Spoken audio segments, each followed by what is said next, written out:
Wherever you go, whatever you do, throw a little at it. Omax, Vest and Briefs.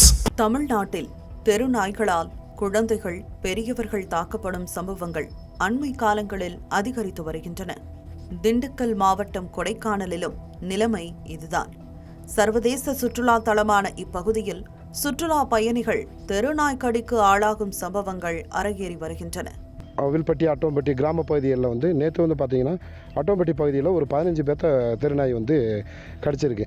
இதை முறையாக நம்ம கொடைக்கானல் நகராட்சியும் நம்ம சுகாதாரத்துறையும் கொஞ்சம் கருத்தில் எடுத்துக்கொண்டு சுற்றி திரிகிற நாய்கள், அந்த வீட்டு வளர்ப்பு நாய்கள் இப்போ பஞ்சாயத்து கிடையாது, தெருநாய்கள் பஞ்சாயத்து தான் மிக அட்டூழியமாக இருக்குது. அதை எப்படி கண்ட்ரோல் பண்ணலாம் அப்படின்றத சுகாதாரத்துறைக்கு ஒரு முறையாக வைக்கிறோம். அது நாள் ஒன்றுக்கு 10க்கும் மேற்பட்டோர் தெருநாய்க்கடிக்கு ஆளாகும் நிலை உருவாகிவிட்டதாக கூறும் பொதுமக்கள் நாய்க்கடிக்கு ஆளான குழந்தைகள் பெரியவர்களை மருத்துவமனையில் அனுமதிக்கும் சம்பவங்களும் அதிகரித்து வருவதாக வேதனை தெரிவிக்கின்றனர்.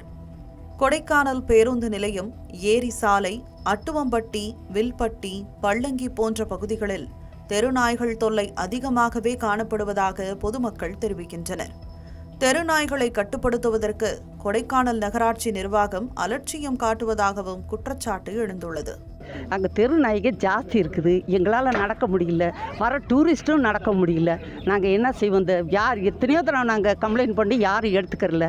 நீங்கள் பார்த்து அரசாங்கம் பார்த்து எதை வேணால் நீங்கள் செஞ்சு கொடுங்க. இந்த நாய் தொல்லையை கட்டுப்படுத்தி எங்களுக்கு கொடுத்தீங்கன்னா எங்களுக்கு அது போதும். நான்லாம் வயசான ஆளுங்க நிறையா இருக்கும். இங்கே குடியிருப்பு பகுதிகளில் சுற்றித் திரியும் நாய்களுக்கு தடுப்பூசி போட வேண்டும் என்றும் தெருநாய்களை கட்டுப்படுத்த வேண்டும் என்றும் கோரிக்கை விடுக்கிறார்கள் கொடைக்கானல் வாசிகள். கொடைக்கானல் பகுதியில் உள்ளூர்வாசிகள் மற்றும் சுற்றுலா பயணிகளும் நிறைய பேர் தெருநாயால் பாதிக்கப்பட்டிருக்காங்க.